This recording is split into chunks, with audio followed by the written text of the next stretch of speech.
સ્થાનિક સ્વરાજની સંસ્થાઓની ચૂંટણીનો માહોલ ગરમાયો છે ત્યારે ભરૂચ નગર સેવા સદનની ચૂંટણીમાં એક ચોંકાવનારી ઘટના સામે આવી છે। વોર્ડ નંબર 5માં કોંગ્રેસના ઉમેદવાર છેલ્લી ઘડીએ પોતાનું ઉમેદવારી ફોર્મ પરત ખેંચી લેતા રાજકીય ગરમાવો વ્યાપી ગયો છે।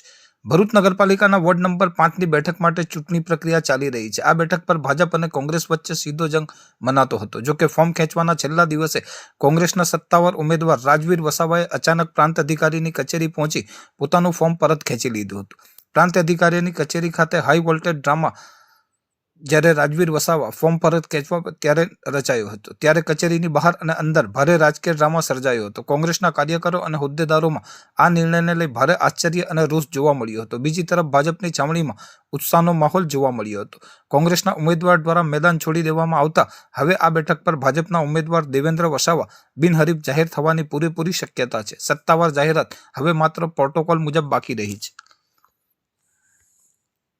પ્રકારની સ્થાનિક ચૂંટણીના ફોર્મ પરત ખેંચવાનો જે છેલ્લો દિવસ હતો, છેલ્લા દિવસના કારણે છેલ્લા 2 દિવસથી ઉમેદવારોને ફોર્મ પાછું ખેંચવા માટે સતત ટોર્ચરિંગ બીજેપીના કાર્યકરો દ્વારા, આગેવાનો દ્વારા, પોલીસ દ્વારા અને અન્ય સામાજિક સંસ્થાઓ કે સામાજિક લોકોને સંબંધિત લોકો પાસે પરેશાન કરવામાં આવતા ઘણા ઉમેદવારોને અમારે બહાર શિફ્ટ કરવામાં આવ્યા હતા।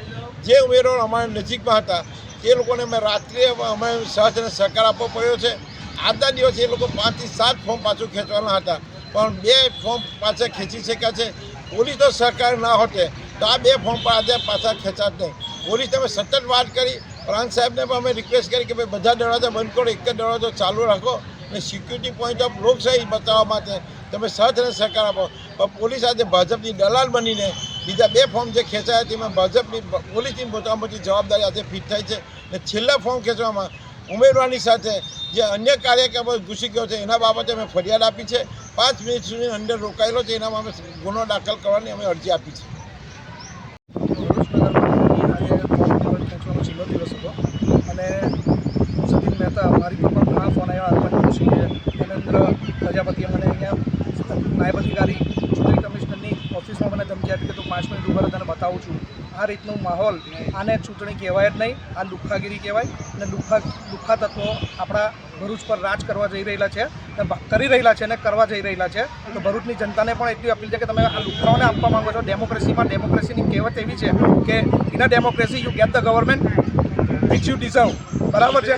એટલે ઘેલ સપ્પાઓ તમે છો તો તમે ઘેલ સપ્પાઓને જ આ ચૂંટીને લાવો છો। આવા ઘેલ સપ્પાઓને ચૂંટીને લાવવા માટે જો ભાજપના વોટરોને પણ અપીલ છે કે તમે લોકો આવા લોકોને પોષો છો અને આવા લોકોને ગેરતંત્ર આખું જે નગરપાલિકાને હાઈજેક કરીને આ લોકો પોતાની પાસે સત્તા બનાવી રાખવા માંગે છે ને ધીસ ઇઝ આવું ઇલેક્શન કરાય નહીં, આ ઇલેક્શન રદ થવું જોઈએ। હું તો એવું કહું। ચોથા નંબર વોર્ડ નંબર 4 અને વોર્ડ નંબર 5માંથી ફોર્મ ખેંચાયા છે એ વોર્ડનું ઇલેક્શન પર છેલ્લે કેન્સલ થવું જોઈએ। મારી એવી અપીલ છે કે કેન્સલ થવું જ જોઈએ। આપણા સંવિધાનમાં એવી કોઈ જોગવાઈ હોય તો આ ઇલેક્શન કેન્સલ થવું જોઈએ। અમારી અપીલ એવી છે કે ઇલેક્શન કેન્સલ થવું જોઈએ।